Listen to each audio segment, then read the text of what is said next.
Dexter, isa na lang. Something na kumikislap. Uling. Ha? Uling! Uling! Uling! Sa bahay!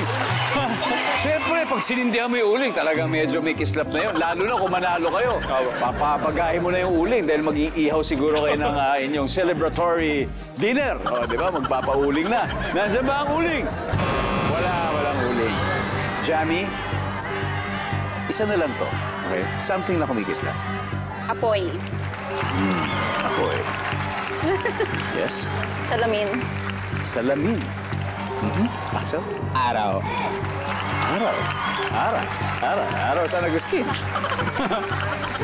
Ara, name something na kumikislap. Salamin. Salamin! Siguro pag tinamaan ng ilaw, di ba? Medyo kumikislap po. Lalo kung nabasag. Ang sabi po ng Team San Agustin ay salamin. Ang sabi ng survey ay